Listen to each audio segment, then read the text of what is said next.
मेरा नाम है हरिया, मैं काम करता हूँ बहुत बढ़िया, खाता हूँ खाना और रोज गाता हूँ गाना। अरे यार, आज तो बहुत देर हो गई। इस खतरनाक जंगल को देखकर तो मेरे हाथ पैर ठंडे हो गए हैं। अगर मैं वक्त पर गांव नहीं पहुंचा तो मालिक बहुत नाराज हो जाएंगे। तभी हरिया को एक आवाज सुनाई देती है। सुनिए हरु जी। अरे, ये आवाज किसने दी? तभी हरिया को सामने कुछ दूर एक औरत खड़ी दिखाई देती है। अरे भाई, ये औरत अकेली इतनी रात को इस जंगल में क्या कर रही है? चलकर पूछना पड़ेगा। फिर हरिया अपनी बैलगाड़ी उस औरत के सामने लाकर रोक देता है और उससे पूछता है। अरे सुनिए, आप इतनी रात को इस खतरनाक जंगल में अकेली क्या कर रही हैं? तभी वो औरत मीठी आवाज में कहती है। अरे हरु जी, आप आ गए।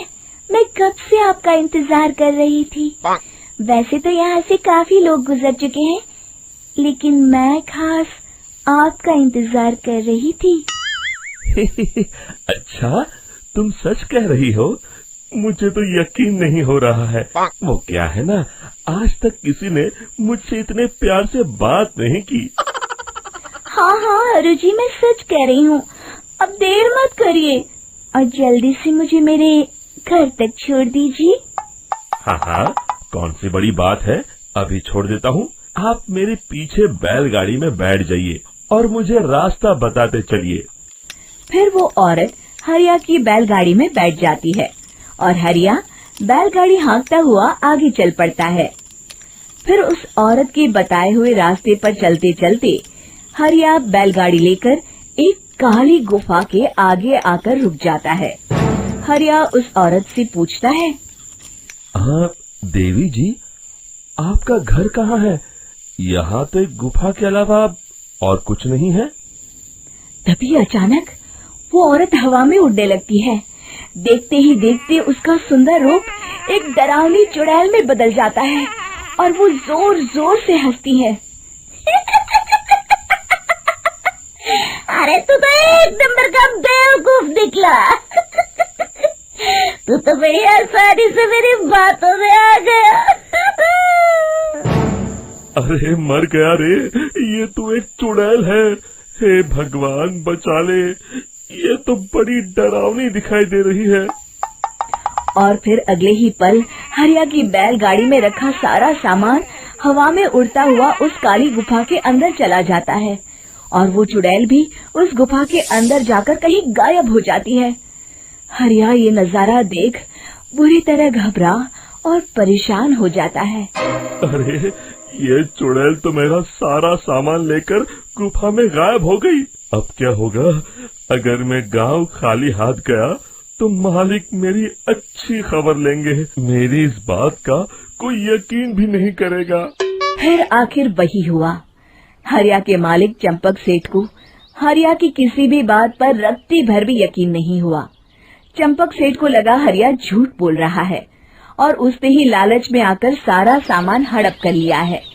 फिर हरिया को बेईमान समझकर चंपक सेठ उसे काम से निकाल देता है। अगले दिन अपनी दुकान में परेशान बैठा चंपक सेठ गुस्से में बड़बड़ाता है। अरे, दुकान में तो सामान बिल्कुल भी नहीं है। अब मुझे ही शहर जाकर सामान लाना होगा। फिर वो अपनी बैलगाड़ी लेकर शहर चला जाता है।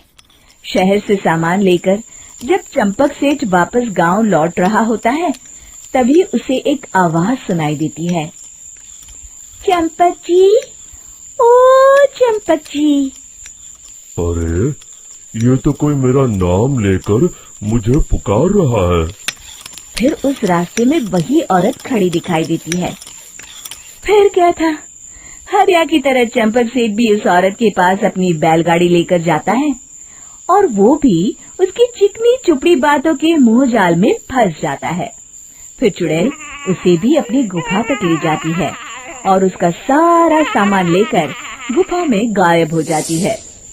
बेचारा चंपक सेठ लाचार होकर खाली हाथ गांव लौट आता है। फिर ये उस जंगल में रोज की बात हो जाती है।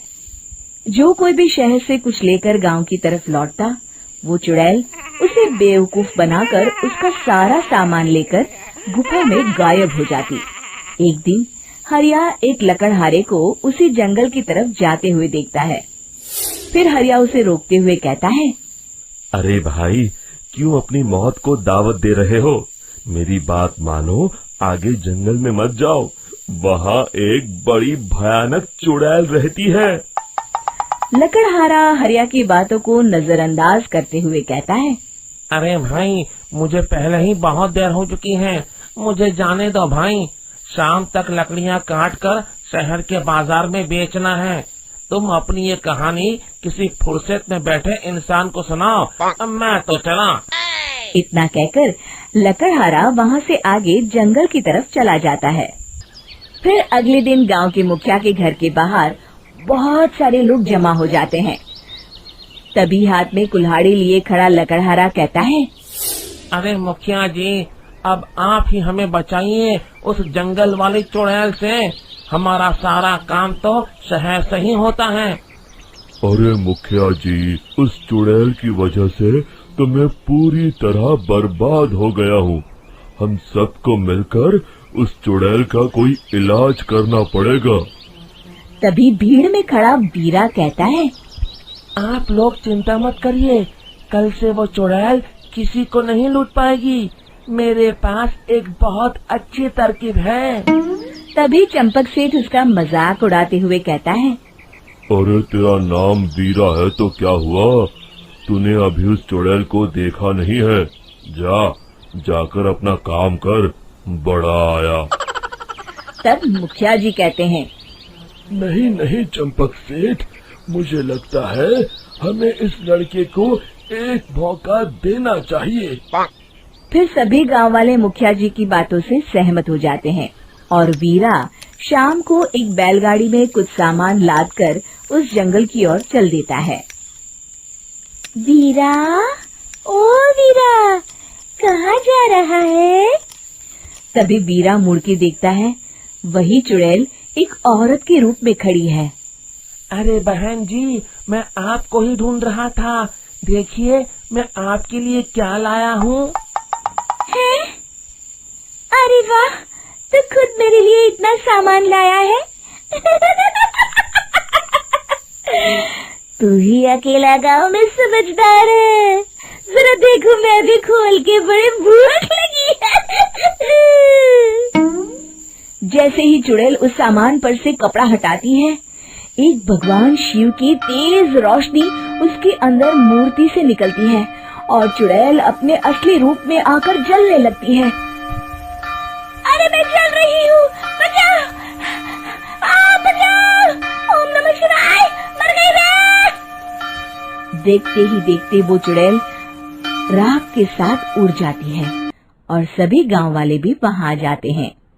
शिक्षा बुराई पे सदा अच्छाई की ही जीत होती है।